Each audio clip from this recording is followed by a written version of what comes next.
Check, check. Oh, wow. Check Yeah, ours, it's- Rebecca. Check, check. You might need to, you might want to turn the volume down a little bit.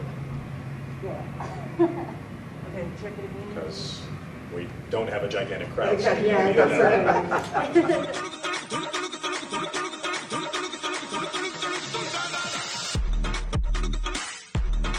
All right, who has the first question? Go ahead. Oh, Go ahead. sure. So I know you work on Pulp Fiction, so I was wondering. No, I didn't. That's an internet myth. I didn't work on Yeah. Pulp Fiction. Don't believe everything you read on the internet, especially things that happened before you were born. Oh, thank you for saying that. No, I'm kidding. Yes. So I was gonna ask, like, what was the energy like working with people like John Travolta and Samuel L. Jackson? Well, it's interesting because I'd say to this day, Pulp Fiction is one of the best sets I've been on in my entire career. And I credit that to the quality of the script. I mean, the fact that he was able to make a movie with John Travolta, Bruce Willis, Uma Thurman, Sam Jackson for under $8 million was because everybody read that dang script and was like, I need to be in this movie. I want to be a part of this. And everybody from the cast to the crew was there because they wanted to be there, not just for the paycheck, to be a part of this. And, you know, I mean, usually I came in the last month of the shoot. Usually by that point, you know, everybody's either broken up or, you know, already looking for their next job. But on Pulp Fiction, every Friday night, it's like, pass around a flyer. This is where we're going for drinks. And everybody went, even John Travolta. Awesome. Do you have a question? So you was a writer for Mad TV. Do you have any scripts that you felt like was going too far? I was not technically a writer on Mad TV because they refused to give the cast writing credits. Wow. It wasn't until my final season when I said, you got this character, the UBS guy that everybody loves, I ain't doing a sketch unless you let me write it. And that was the only way I was able to get a writing credit on Mad TV. So you just wrote for that character only. Well, no, the thing was, in sketch comedy, anybody who's worked on SNL or any sketch show will tell you, the actors always write. Yep. Because especially on Mad TV, I mean, a lot of the conceptual stuff came from the writers, but the character stuff came from the actors. You know, because we mostly created those characters. I'd say the one exception was the Funky Walker, Dirty Talker character. One of the writers, Gary Campbell, came up with that sketch in, I think, the second season. And I was like, well, black dude dancing around? No, I ain't doing that. But then over the summer, I thought, like, actually, that's kind of funny. He's funky and he's grooving. And then I came back to Gary, it's like, hey, can we do that sketch? He didn't even remember it. Like, which one? But, and then Mary Shear was pregnant, and she had been doing this, you know, character she was doing, you know, the lady with all the plastic surgery, and that was our gimmick for guest stars, interviewing guest stars. But when Mary went away, we needed another sketch where we could have guest stars. Like, how about this Funky Walker, Dirty Talker? Like, okay, sure. All right, now you're doing a sketch with Halle Berry, Jennifer Love Hewitt. You know, I'm like, yes. Right. Actually, that's where I first met Gilbert Gottfried. Rest in peace. All right, anybody else? As far as your voice acting repertoire with all the DC characters, are you going to be acting live action in a superhero medium? You're asking me if I'm going to be acting in the DC superhero universe live action? Why are you asking an actor what jobs the actor's going to get? I don't go to DC and go boom, boom, boom. Let me play this. That's not how it works. Ask Michael B. Jordan. Okay. In your, No, you and then him. okay. In your opinion, which is your most iconic character in I'm sorry, say that again louder. In your opinion, which is your most iconic character that you voiced? Most iconic character voice. Well, that's actually an unanswerable question. Because as a performer, I don't decide what is iconic. That is the audience's job over time. You know, because, I mean, I think about this all the time. There were stars in the 30s and 40s who were the hugest stars who we have no idea. And the same thing happens with work, you know, especially in voiceover. There's stuff people watched when they were kids that they still hold on to 20 years later. There's other stuff that went down the toilet with that cereal. Go ahead. So, given the fact that you have over 200 credits, acting credits, what would you say has been your most challenging role for you personally? What's an accomplishment that you like? You know you nailed something completely different. Well, the most challenging roles are the bad ones, because it's always easier to work with a great script and amazingly creative people like Gendy Tartakovsky, Dave Filoni, you know, Bruce Timm, you know, Dwayne McDuffie. I mean, I've been fortunate enough to work with some of the most amazingly talented writers and creators, Greg Weisman on Young Justice, you know. So all of that work, which is usually the work that people respond to and hold on to for generations, those were all easy, you know, but crappy one episode of Pound Puppies that nobody even remembers I was in. I remember the show. I don't remember much else about it. No, actually, no, Pound Puppies is actually a cute It was show. a cute show. But there are, I mean, I don't remember the bad ones. Okay. Because you can't let that sit in your head. That drags you down. You know, Yeah. better to just live in the, you know, power and light of the great ones. And hope they bring me back. Go ahead. A few years ago, we got the conclusion to Samurai Jack. What was the experience like from the time that the last season aired to the final season? Did you ever think that it would come back? And how was the experience working on the final season? Well, the bringing back of Samurai Jack was wonderful on a number of levels. One, because Gendy wrapped up that series in the most incredible way. I mean, it was 14 years from when we finished the first run to the final wrap-up season. And he had always wanted to complete the story. And he'd been talking about it since, you know, the original run, which makes sense because when you put it in the dang theme song, gotta get back to the past, then you gotta do it.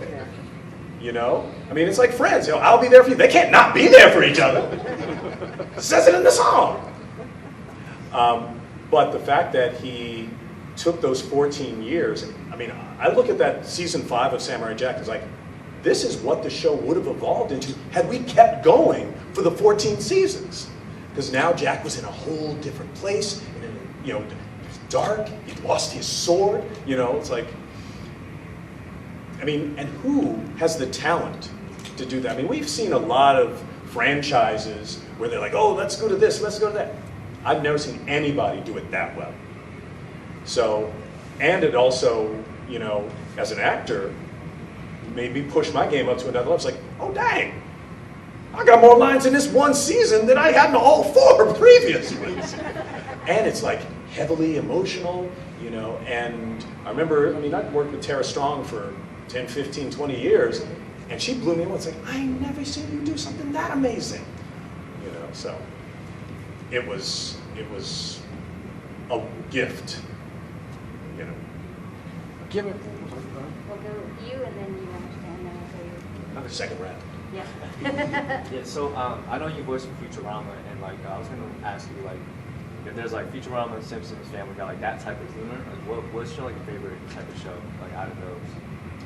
Well, actually, that's interesting. I mean, I don't think anybody would say that the humor in Family Guy is similar to the humor in Futurama or The Simpsons. Yeah. I mean, they on the same channel, but those are not the same shows. Yeah. Actually, Futurama and The Simpsons Yeah. aren't even the same kind of comedy. But the one thing they all have in common is incredibly talented writers. And the fact that, you know, Futurama and Family Guy both came back from the dead. You know, I don't know.